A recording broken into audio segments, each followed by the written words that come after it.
Hello guys, good evening. Nagbabalik ang inyong likod. Jomar Pilarian na payagin to abroad pero di pa bumanang. Ayan guys, may share ako sa inyo guys kung wala kayong karne ng manok, kahit anong karne guys. Ayan, may tips ako sa inyo. Kung gusto nyo magluto ng pansit bihon, napakasarap itong isahog guys. So itry nyo. So ayan, lutuhin na natin itong sinasabi kong isahog natin sa pansit bihon. Kakaiba to guys. Ayan, entro, pasok!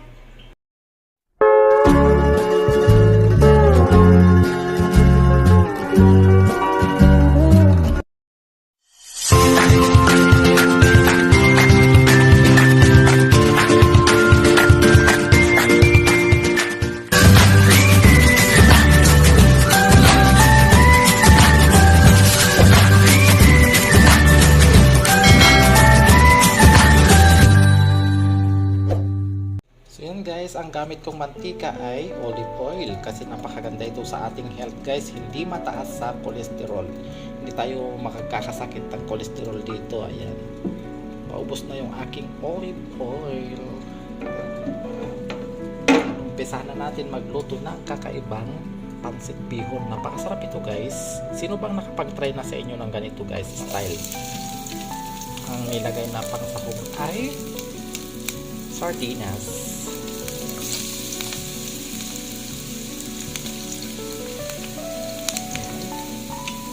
Brown lang natin yung ating main ingredients, dalawa lang guys.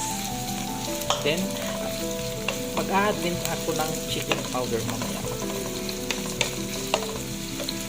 So yan guys, ilagay na natin yung ating carrots.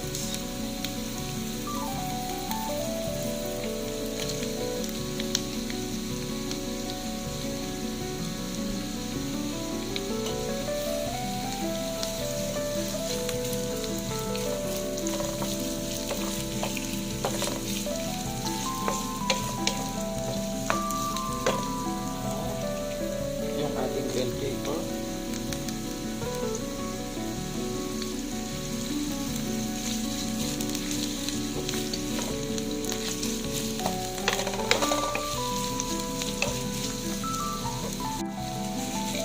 lagay na rin natin ang ating repolyo, polyo dami. Tapos hindi pa na ilagay yung ating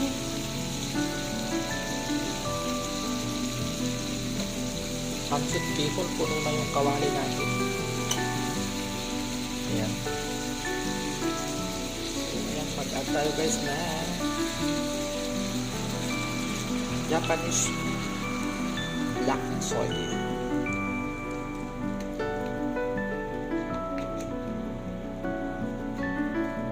Black pepper. Magic sarap.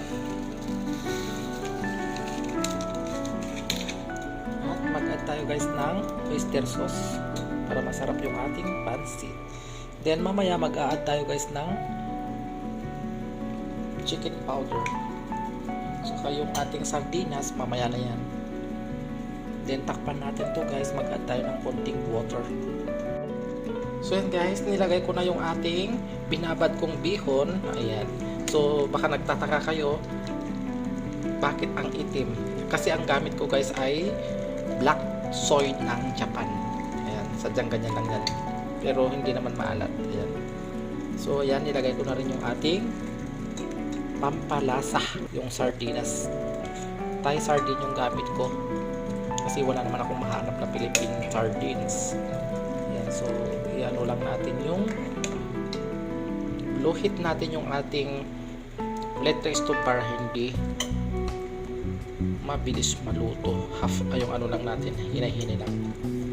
So half cook lang kanina yung ano guys, gulay bago ko inilagay yung bihon.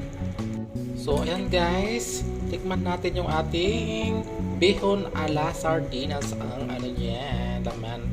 Ang sarap guys. Huwag kayong magtaka kung bakit black guys, kasi black soy ang ginamit ko from Japan. Ayan, tikman natin. Ang sarap guys.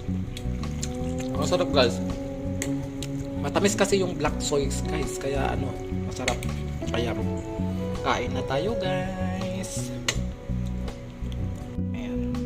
maglagay tayo guys ng lemon para masarap.